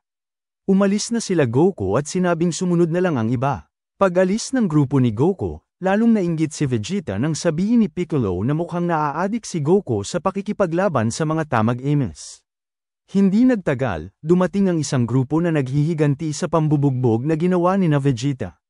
Nagdala pa sila ng mga malalakas at nakakatakot na gang boss. Tinanong ni Vegeta kung sila ba ang nagnakaw ng spaceship nila, at sumagot ang grupo, oo, at lumuhad ka na at magmakaawa dahil dudurugin ka namin. Naglabas ng napakalakas na enerhiya si Vegeta, na ikinagulat nila. Sa kabila nito, umatake pa rin ang grupo. Walang awa silang pinagpapagsak ni Vegeta sa isang iglap lamang. Sa huli, nainis pa rin si Vegeta dahil nasayang lang ang oras niya sa mahihinang kalaban. Sa sobrang takot, umamin ang mga kalaban kung saan nila dinala ang spaceship. Samantala, kina Arinso, tila papalapit na ang tagumpay ng kanilang eksperimento. Masaya sila sa resulta nito. Nilagyan ni Arinso ng buto ang kanilang nilikhang nilalang at tila diniligan niya ito. Maya-maya, biglang lumaki ang nilalang at sinabing isang tagumpay na eksperimento ito.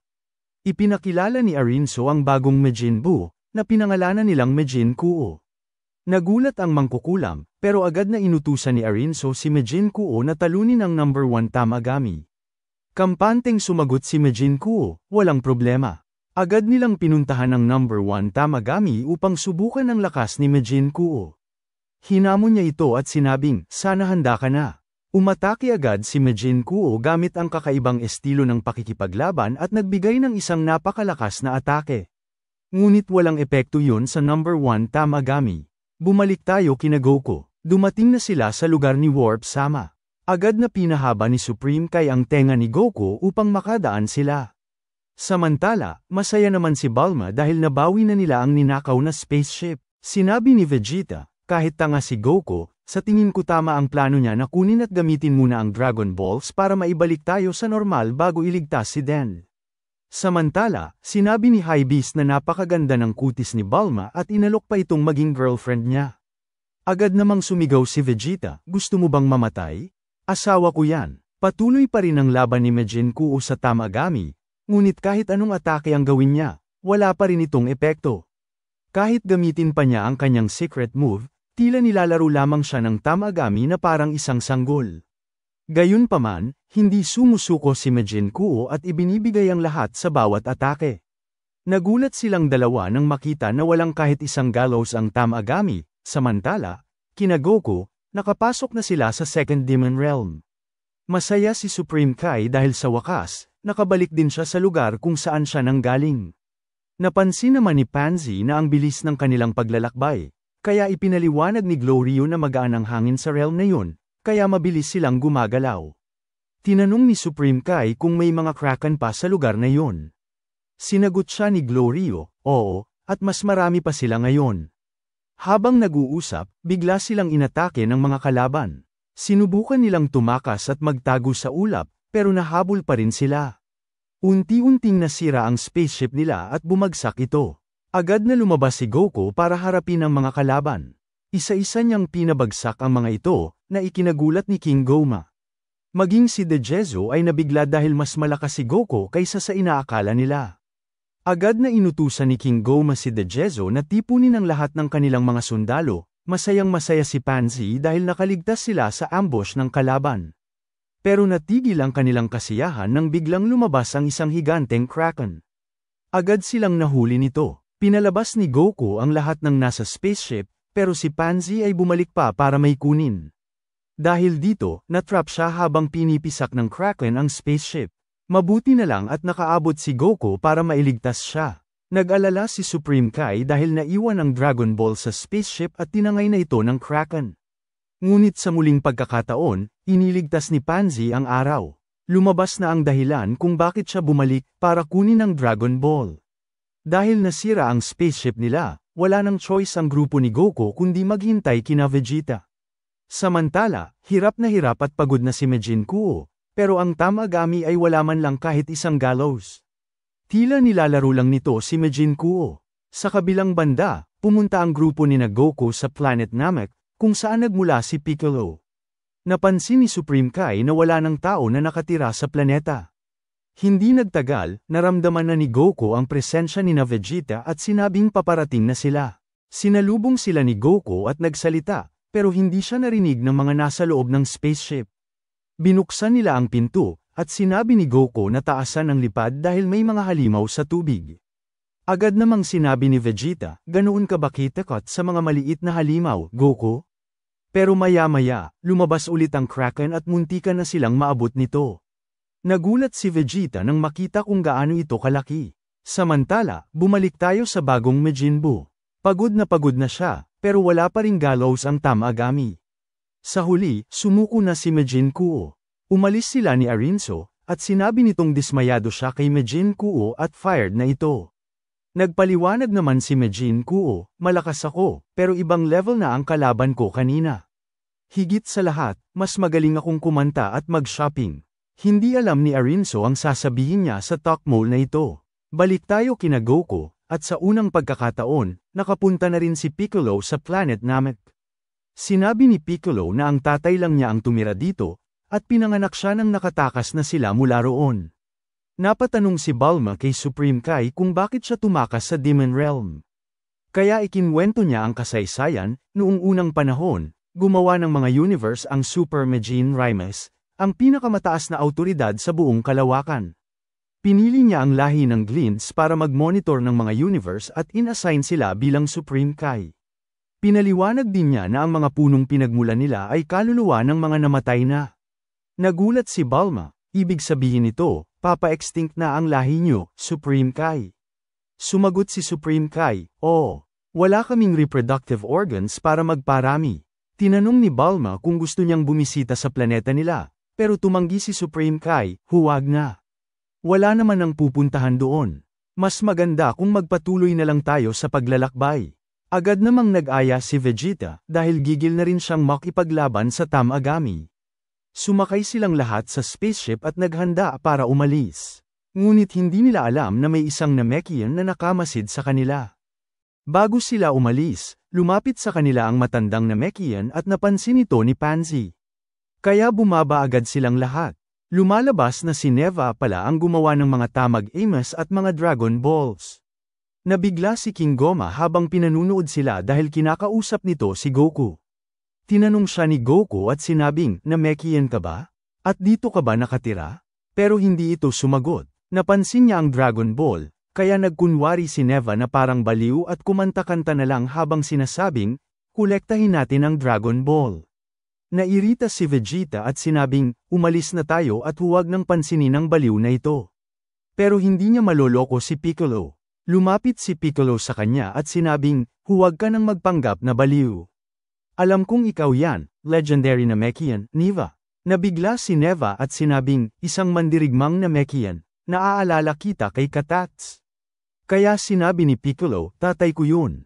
Tinanong naman siya ni Neva kung ano ang pangalan niya. Sinabi niya, "Ang pangalan ko ay Piccolo." Tinanong ni Neva kung ano ang ginagawa nila doon, pero seryosong sumagot si Piccolo. "Huwag ka nang magmaang-maangan pa. Alam kong ikaw ang kasama ni King Goma na gumamit ng Dragon Balls para gawin kaming bata." Dahil dito, pinuri ni Neva si Piccolo dahil matalino ito. Sabay tanong ni Piccolo kung bakit sila ginawang bata. Kaya sinabi ni Neva na ito ay dahil sa hiling ni King Goma. Ginawa niya ito dahil iniisip ni King Goma na banta sila sa Demon Realm kaya sila ginawang bata. Pagkatapos nito, tinanong naman ni Piccolo kung inaasahan na ni Neva na kukunin ni King Goma si Den. Sagot naman ni Neva ay, "Oo." Kaya napatanong ulit si Piccolo, "Paano kung patayin nila si Den? E di ikaw ang may kagagawan kung mamatay ang isa sa mga kalahi natin." Sumagot si Neva at sinabing, "Alam kong hindi papatayin ni King Goma ang batang Namekian na yun dahil napakahalaga ng mga Namekian. At alam kong alam din ito ni King Goma." Maya-maya, tinanong niya kung may nakuha na silang Dragon Ball dahil hindi maisip ni Neva na matatalo nila Goku ang mga Tamag-Amos, lalo na ang number 1. Pero sumagot si Goku na meron na silang isa. Hindi inasahan ito ni Neva dahil hindi niya inakalang ganito pa rin kalakas sila Goku kahit bata. Nagsalita naman si Pansy at sinabing, "Hindi ba ikaw ang gumawa ng mga malalakas na Tamag-Amos na yun? Bakit hindi mo gamitin ang kapangyarihan mo para patayin si King Goma?" Pero sinabi ni Neva, hindi dapat ginagamit ng mga Namekian ang kanilang kapangyarihan sa pakikipaglaban. Kaya agad napatingin ang lahat kay Piccolo. Maya-maya, nagyaya ng umalis si Gloryo dahil baka paparating na ang mga kalaban. Pero sinabi ni Neva na sasama din siya. Ayaw sanang pumayag nila Pansy dahil puno na ang sasakyan. Pero sinabi ni Neva, "Hindi nyo kaya magsalita ng wikang Namekian. Kaya kahit na makuha nyo ang mga Dragon Balls, hindi nyo ma-activate ang hiling nyo." Lumalabas na hindi pala kaya ni Piccolo magsalita ng wikang Namekian dahil sa Earth na siya lumaki. Sa kabilang banda, si Arinso at ang bagong Majin Buu ay nakabalik na. Nagyayabang pa ito at sinabing dahil sa matalino at madiskarteng pag-iisip niya, nakatakas sila sa panganib. Pero si Arinso ay hindi natuwa at nagreklamo sa mangkukulam dahil mahina ang Majin Buu na ito. Kaya agad gumawa ulit ang mangkukulam at isinagad ang lahat. Nilagay niya ang lahat ng cell ni Majin Buu. Kinabahan ang mangkukulam at sinabing baka mawala sa kontrol ang ginagawa nila at maging sobrang lakas. Sumagot naman ang ugok, sinabing siya ang bahala. Sa kabilang banda, tinanong nila si Neva kung siya lang ba ang nakatira sa planet Namek at bakit hindi siya umalis nang lumikas ang lahat sa planetang yun. Sumagot si Neva, "Oo, ako lang ang nakatira doon. Nakakalungkot minsan, pero kailangan kong panatilihing ligtas ang planeta para okay pa rin ito pagbalik ng mga Namekian." Tinanong naman ni Bulma kung bakit niya ginawa ang mga tamag-amas. Sumagot si Neva at sinabing, ang mga Dragon Balls ay reward lang sana para sa mga masisipag na Namekian. Pero nang matutunan ng lahat ang tungkol dito, ginagamit na nila ito sa kasamaan at sa walang kwentang bagay. Kaya gumawa ako ng tamag-amas para hindi nila basta-basta ito magamit. Maya-maya, nagtatalo sina Vegeta at Goku kung sino ang lalaban sa susunod na Tamagami. Nabigla si Neva dahil sobrang excited talaga sila Goku na labanan ito. Balik tayo kina Arinso, kung saan papatapos na ang paggawa nila ng isa pang Majin Buu. Masayang-masaya si Majin Kuo dahil sa wakas magkakaroon na siya ng kapatid. Pero habang ginagawa nila ito, kabado ang mangkukulam dahil nararamdaman na nila ang lakas nito. Tinanong ni Arinso kung ano ang pangalan nito, at sinabi niyang Majin Buu. Maya-maya, sumigaw ito ng nakakatakot, na nagdulot ng takot sa kanila. Dahil sa nakakatakot na itsura nito, bigla itong nag-twerk at kinambat ang kanyang puwet, sabay hingi ng chocolate. Sa sobrang kaba, agad nilang inutusan si Majin Kuo na bumili ng chocolate para dito. Pagbigay ni Majin Kuo ng chocolate, saglit lang itong inubos ni Majin Buu. Agad nitong inagaw ang chocolate ni Majin Kuo, na nagdulot ng pag-aaway ng dalawang magkapatid. Pero maya-maya, tinanong ni Majin Buu si Arinso kung ano ang dapat niyang gawin. Sinabi ni Arinso, labanan ang mga tamag-amas. Kampanteng sumagot si Majin Buu ng, okay, balik tayo kina Goku, kung saan natutulog silang lahat. Ginaisang sila ni Glorio dahil narating na nila ang pangalawang Tamagami. Samantala, kina Arinso naman, dumating na rin sila sa number 1 Tamagami. Agad itong nilapitan ni Majin Buu at hinamon. Lumapit ang Tamagami, at kinakabahan si Arinso kung magiging okay lang ito dahil parang siraulo rin si Majin Buu. Katulad ng nauna nilang Majin Buu. Nagsimula ang laban. Parang naglalaro lang si Majin Buu, pero halata sa ekspresyon ng Tamagami na nabibigla siya. Napakabilis ni Majin Buu, at tumatama sa Tamagami ang mga atake nito. Samantala, madali lang iniwasan ni Majin Buu ang mga atake ng Tamagami. Maya-maya, aksidenteng nag-laser beam si Majin Buu, at nagulat din siya nang malaman na kaya niya pala ito. Balik naman tayo kina Goku. Excited na si Vegeta na labanan ang Tamagami, pero nag-aalala si Pansy. Sinabi niya, hindi ko alam kung gaano kalakas si Vegeta. Mas malakas naman siguro siya kaysa sa Tamagami, pero magiging okay kaya siya? Sinabi naman ni Bulma, manood ka lang at makikita mo. Sa kabilang banda, pinapanood sila ni King Goma at kabado dahil number 2 Tamagami na ang kalaban nila. Nilapitan na ito ni Vegeta at hinamon, pero minaliit siya ng Tamagami at sinabing, joke ba ito? Isa ka lang bata, umuwi ka na at dumid sa nanay mo. Pero sagot ni Vegeta, pag nagsimula ang laban, magsisisi ka sa sinabi mo. Biglang napansin ng Tamagami si Neva, kaya humingi ito ng tawad kay Vegeta at sinabing, mukhang seryoso ka nga.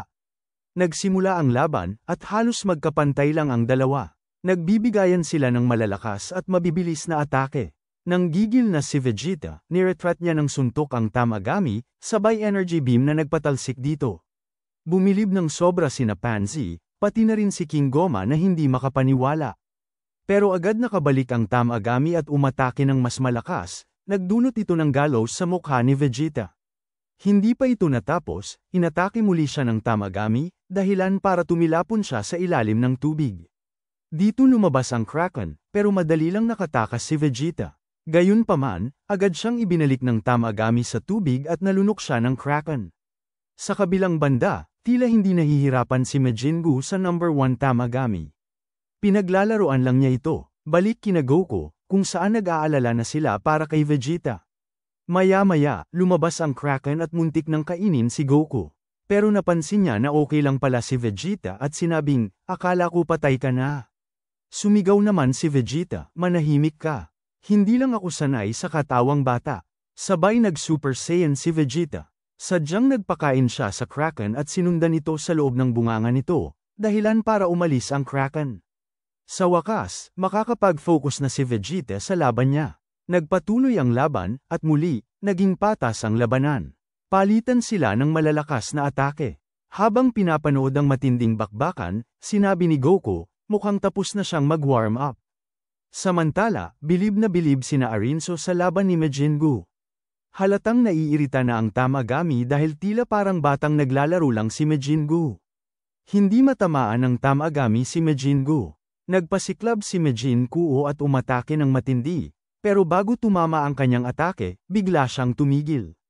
Umupo siya sa sahig, sabay iyak at sigaw, "Gusto ko ng chocolate." "Chocolate?" Napasigaw si Arinso, "Gonggong ka ba? Nasa gitna ka ng laban."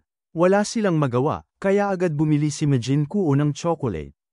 Kahit binubugbog na si Majin-Gu, hindi siya lumalaban hanggat wala siyang chocolate. Kina Vegeta naman, bilib na bilib si Pansy sa kanya dahil talagang nanalo siya laban sa Tamagami. Bumilib din si Neva, pero habang papatalo na ang Tamagami, may kakaibang ginawa si Neva na nagpalakas ng todo dito, tila mas malakas pa kaysa sa number 1. Tinanong ni Piccolo, "Ano ang ginawa mo, Neva?" Sumagot si Neva, "Hindi ba sinabi mong nag-e-enjoy sila sa laban? Tinulungan ko lang siyang mas mag-enjoy." Dahil dito, tila nagbago ang laban, at biglang tumatakbo si Vegeta mula sa Tamagami. Ganoon din ang ginagawa ni Majin-Gu, parang batang paslit na nagtatakbo mula sa Tamagami. Maya-maya, nagulat si King Goma sa kanina pang pagyanig ng lugar. Laking gulat nila nang makita na may isa pang lumalaban sa Tamagami. Kahit anong atake ng Tamagami, hindi ito tumatama dahil natatakbuhan lang siya ni Majin-Gu nang walang kahirap-hirap. Sa wakas, dumating si Majin-Gu at naghagis ng chocolate kay Majin-Gu. Pagkakain nito, tila lumakas lalo si Majin-Gu at nagpakawala ng napakalakas na atake na nagpabagsak sa number 1 Tamagami. Kinabahan si King Goma, iniisip na baka kasamahan nito ni Goku. Pero napansin ni Dejezo na ang kasama nito ay si Arinso, ang kanyang ate. Papasuko na ang Tamagami, pero muling umatake si Majin-Gu. Nag-power up ang Tamagami at sumigaw, "Bring it on." Sa isang iglap, walang kahirap-hirap na binugbog at pinabagsak ni Majin-Gu ang Tamagami, na wala man lang galos na natamo sa kanya. Hindi makapaniwala ang lahat dahil natalo ang number 1 Tamagami ng ganoon kadali. Nag-celebrate sila, pero hindi nila alam na may second challenge pa. Nagsimula ang second challenge, at ito ay mental arithmetic. Sinabi ng Tamagami na dapat i-add ang lahat ng numbers na lalabas sa screen. Napakaraming numbers ang lumabas, at kung ano-ano ito. Kahit si Arinso ay hindi alam ang nangyayari.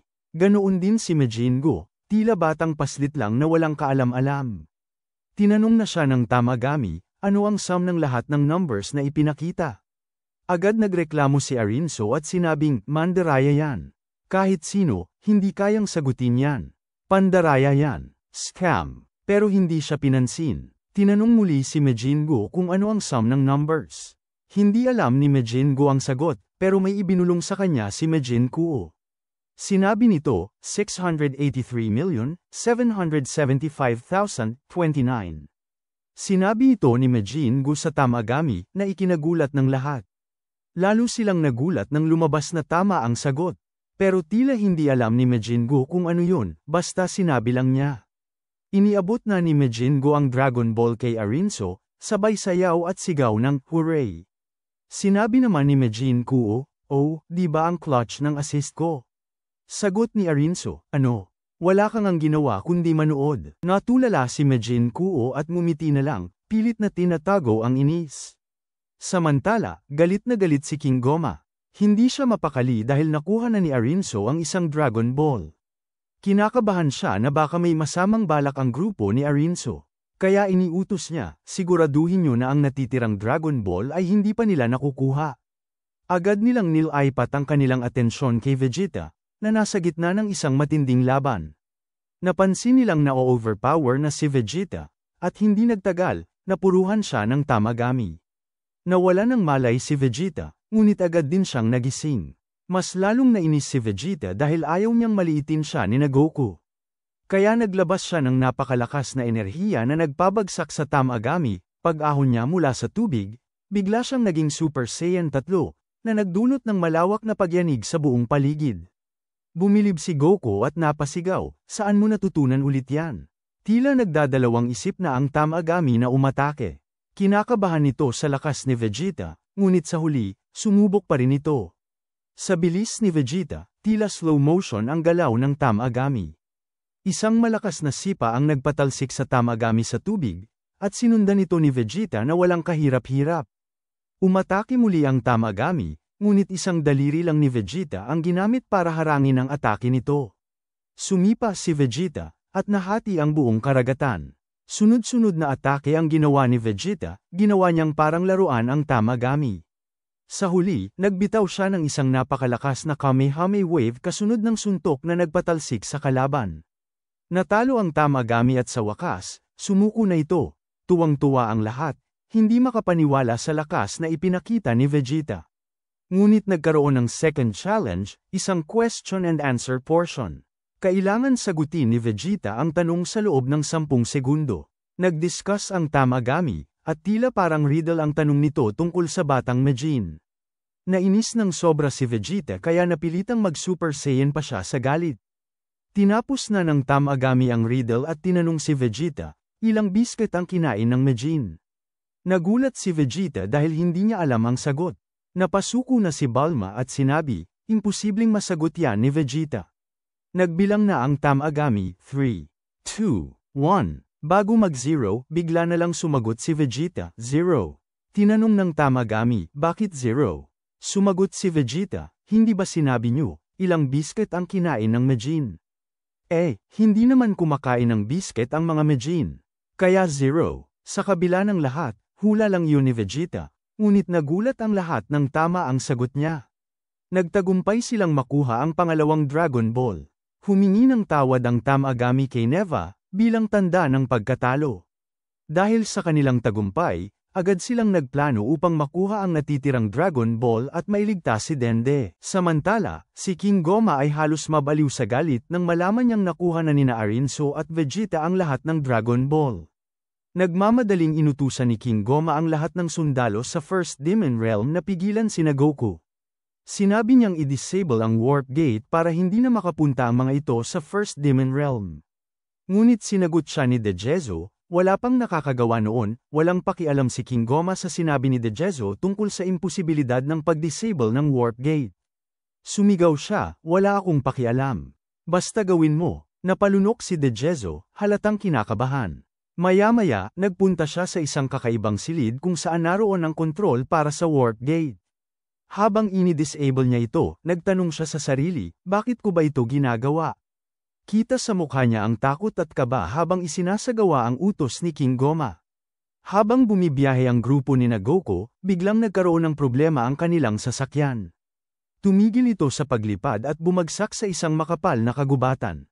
Habang pinipilit ayusin ni Bulma ang sasakyan, naglakad-lakad si Goku para maghanap ng pagkain at makapagsiyasat. Sa kakalakad, aksidenteng tumalsik pataas si Goku at napadpad sa isang mataas na puno. Sa kanyang pagpadulas sa mga sanga, nakakita siya ng isang bahay sa di kalayuan. Samantala, bilib na bilib si Pansy sa mga gadgets ni Bulma. Subalit napansin ni Neva ang kakaibang enerhiya ng lugar at nagsimulang kabahan. Sinabi niya, ayusin na ang sasakyan at umalis na tayo rito agad. Ito ang planetang Mega. Nagulat ang lahat nang marinig ito. Ipinaliwanag ni Supreme Kai, ang Mega ay isa sa mga pinakadelikadong planeta sa Demon Realm. Lahat ng nilalang dito ay higanti, at maski ang mga sundalo ng Demon King ay takot pumunta rito. Dagdag ni Neva, kahit gaano kalakas ang Demon King, hindi niya kayang sakupin ang planetang ito. Kinakabahan na si Neva, ngunit kalmado lang si Goku. Kapag may nangyari, kami ang bahala, sabi niya. Habang nagmimerienda si Goku, naramdaman niya ang papalapit na panganib. Nagulat siya nang biglang sumulpot ang isang batalyong higanteng hamster na bumalat sa kanya. Sa halip na magpanik, tumatawa lang si Goku dahil nakikiliti siya sa mga hampas ng mga ito. Samantala, si Vegeta ay walang awang inatake ang mga higanteng hamster, ngunit nagulat siya nang mapansin kung gaano katitibay ang mga ito. Habang patuloy ang laban, biglang may narinig silang malalakas na yapak na nagpatigil sa lahat ng kilos, tumakbo ang mga higanteng hamster at nagtatago ang grupo ni Goku. Sa di kalayuan, nakita nila ang isang batang Megath na naglalakad. Hindi makapaniwala ang lahat sa laki nito, kahit na bata pa lang. Halatang kagagaling lang nito sa paaralan dahil may dala pa itong bag. Maya-maya, naupo ang batang Megath sa lupa, at nahulog ang mga gamit nito malapit kina Goku. Halos mabaliw ang grupo nang makita nilang kinakain nito ang isang Kraken, na mistulang merienda lamang sa kanya. Nagmadali silang magtago nang makita sila ng alaga nitong higanteng aso. Nabahing ang aso at nakita nito si Goku, kaya agad siyang hinabol, na naging dahilan upang mahanap din ang grupo nila. Sinubukan nilang labanan ang aso, at unang sumugod si Vegeta. Sinabi niya kay Goku, "Ako na ang bahala rito." Ngunit tila nakikiliti lang ang aso sa kanilang mga atake. Sa sobrang likot ni Goku, aksidente siyang napunta sa balahibo ng aso. Laking gulat niya nang makita niyang napapalibutan siya ng mga higanteng garapata. Tumakbo siya agad, ngunit hindi nagtagal, napansin ng aso ang kanilang spaceship. Agad itong tumakbo papunta roon. Sinubukan ni Goku at Vegeta pigilan ang aso, ngunit kahit anong gawin nila, hindi tumatalab ang kanilang mga atake. Nang malapit nang maabot ng aso ang spaceship, napilitan si Goku gumamit ng Kamehameha para patalsikin ang aso. Sa wakas, napaatras ito. Habang umaalis ang spaceship, sinabi ni Vegeta na sila na ang baalang maglibang sa aso para makalayo na ang iba. Ngunit sa kanilang gulat, nakita sila ng batang Megath. Sa halip na galit, tila curious lang ito sa kanilang spaceship. Tinusok-tusok nito ang sasakyan, parang iniinspeksyon kung ano ito. Nang masira ang kontrol ng spaceship, lumipad agad sila upang makatakas. Pero binugahan sila ng malakas na hangin ng higanti, dahilan para mawalan sila ng kontrol. Sinubukan pang hampasin ng Megath ang spaceship, ngunit agad itong napigilan ni Goku. Gayunpaman, nadaganan siya ng bata, ngunit sa kabutihang palad, buhay pa rin siya.